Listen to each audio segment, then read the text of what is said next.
J'ai commencé à travailler pour un organisateur d'événements sportifs, pour l'organisation du Tour de France féminin à l'époque. Et ensuite, j'ai travaillé pour un média spécialisé dans le sport, une lettre professionnelle, où j'ai organisé les premières conférences spécialisées dans le sponsoring sportif, vraiment des conférences B2B. C'était les premières qui étaient réalisées en France.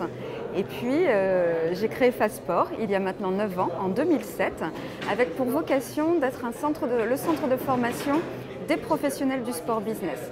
Chaque métier, chaque grand domaine de compétences a des centres de formation, mais le sport n'en avait pas. Et à l'époque, on disait que le sport était en voie de professionnalisation. Donc c'était une opportunité d'apporter de la compétence, de la connaissance aux acteurs en poste. Fasport, ce n'est pas une école, mais c'est un centre de formation pour les personnes qui travaillent déjà dans l'industrie du sport.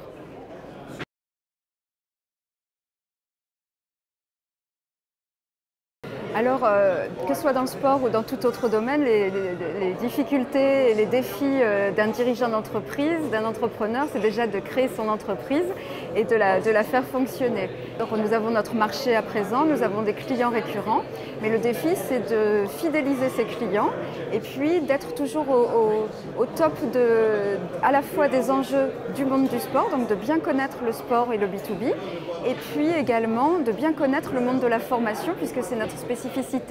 Donc on a une double compétence chez Fasport qui est le sport business, mais également l'ingénierie pédagogique. Donc c'est vraiment ça le principal enjeu, c'est d'être bon sur nos deux domaines.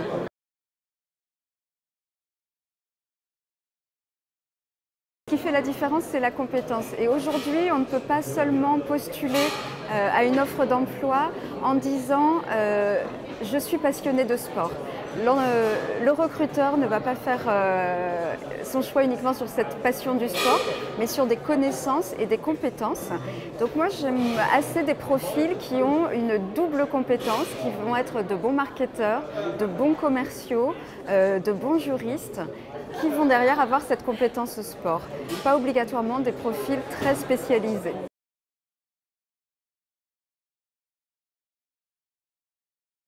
Mais lancez-vous, bien sûr. Oui, oui. Alors le sport, effectivement, est un milieu assez masculin, mais il y a plusieurs femmes dirigeantes, pas mal de femmes, effectivement, à des postes décisifs dans le sport. Pas encore assez, mais il ne faut pas hésiter à y aller. Et je pense que les femmes feront leur place avec leurs compétences, mais aussi avec les quotas. Les quotas permettent aujourd'hui aux femmes d'affirmer leurs compétences dans le sport.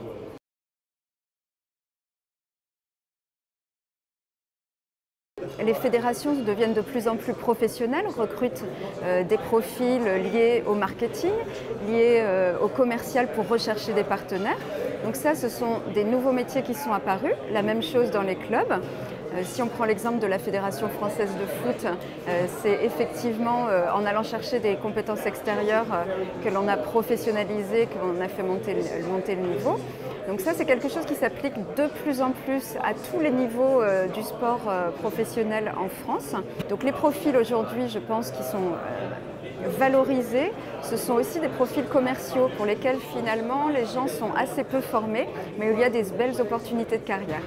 Donc le conseil principal, c'est de ne pas dire je veux juste travailler dans le sport, mais de savoir quel métier on veut faire dans le sport.